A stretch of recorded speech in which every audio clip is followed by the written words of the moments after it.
dana baax ci réew mi ba tey teewul nga wax ñu lan la xamuñu ndax ci titre premier ministre nga demee te bu dee loolu de war nañoo mën a wax quand même condition yi demee kan la dajal ak luñ jot a waxtaane ak njëriñ loolu muy wax lu mu ñi ko fay xaarit waroon na mën tey leeral loolu am déet seetaan nañ ko journal donc aujourd'hui je pense que amul sujet tabou xam nga Sénégal je vous dis Ousmane gis nga Sénégal ndeysaan Ousmane Sonko veut tirer les choses en haut mais ñi ñu jàkkaar loolu peut-être manque de niveau la il nous tire toujours vers le bas la question pertinence fan la doon nekk mooy ba mu demee Abu Dhabi lu muy indi fu muy dugg waaye dem na Abu Dhabi yéeg na jet privé ànd naag diw ba muy dem daa yooroo dootul ñibbi si daa dem fi wit maanaam ñun fi ñu bëgg xëcc Sénégalais yi ak fi ñu bëgg a yóbbu débat bi yàlla moo ñu wërsëg la nag yàllaa koy maye. moo ñu wërsëgalul ñu toll ak ñun su niveau comme opposition dafa indi li nga xam ne tey ji moom mooy débat bi. je pense que Abu Dhabi c'est dans le cadre boo xam ne je dis que non Ousmane Sonko c'est il est plus même qu'un premier ministre quoi c'est un visionnaire. je vous parle là de la diplomatie dite économique. On était dans une diplomatie qu'on appelait cette diplomatie consulaire, protocolaire, avec les gestions classiques, passeport, protocole, takk cravate, takk chemise. Mais Ousmane Sonko est le premier ministre, seul premier ministre au Sénégal qui développe cette diplomatie dite économique.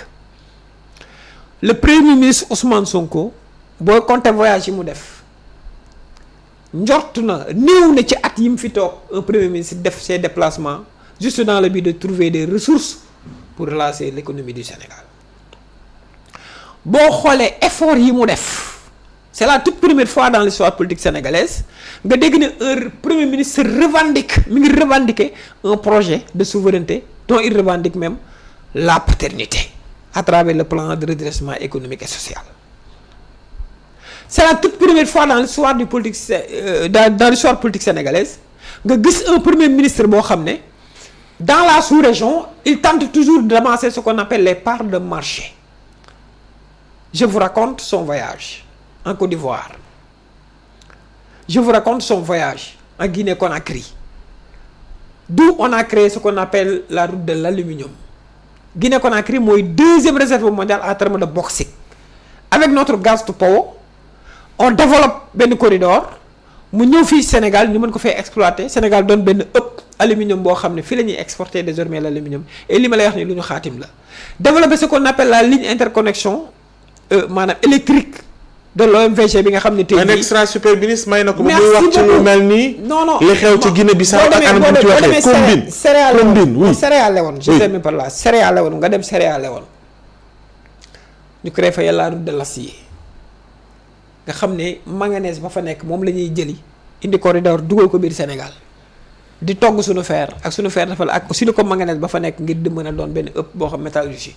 te li ma lay wax ni yëpp mu ngi sunu projet bi nga xam moom lañ bind par rapport. on est d'accord oui ma ne ndax loolu may na ko ci question d'actualité yi mu mën a tuddee li xew fële ci Guinée Bissau de combine.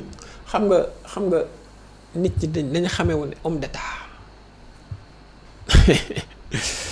ak ñun niñ ko déggee du benn. Ousmane Sonko n'est pas un homme d'état comme ni ko homme d'état machiavélique jàngalee. ni ko Jean-Jacques Rousseau jàngalee dans le contrat social ñooñu tuddee woon loolu ñooñu yóbbu tey suñu réew mi fa ñu nërmeelu Ousmane Sonko le premier ministre c'est un homme d'état ci ni ko diine jàngalee ci ni ko valeur jàngalee ci ni ko gëm-gëm jàngalee xam nga gëm-gëm lu mu jàngale mooy nit wartoo wax loo gëmul li mu gëm la wax donte bugg ci woon sori. li mu gëm. donte nangu na ni domaine la boo xam ne domaine président de la république la. te préciser na ko mais dama lay indil. doyutoon rek mu yemoon foofu non attends dama lay indil la particularité du premier ministre Ousmane Sonko mooy li mu yëg te mu xam ne lii la seedeel boroomam loolu lay wax ci pays. particularité buy détendre ci l'orthodoxie républicaine. c'est quoi l'orthodoxie républicaine? li ñu xam c'est de dire que le président de la république. oui. moom moo am chasse gardée président de la République la moo am lii ak lii mais donner son point de vue ça ne traduit pas leneen loo xam ne tey jii le président de la république aussi def na ko ci te muy une position républicaine. commune kay leer na. commune kay dafa leer. commune dafa ne la fa xew commune la. te loolu muy yow muy keneen muy sama moroom tey jii kuñ ci tegaloon micro aussi mën nga wax lu ni mel mais sa point de vue c'est un homme boo xam ne il est courageux par rapport ak ses positions. Ousmane Sonko dépasse même cette carcan diplomatique fi nu bëgg a tëj en termes de diplomatie. nga xam ne aujourd'hui les gens ils disent que diplomatie terme yee ñun du diplomatie boobu en réalité certes doon nañ ko nag li ci baax lépp dañ koy jël téye waaye diplomatie de vérité.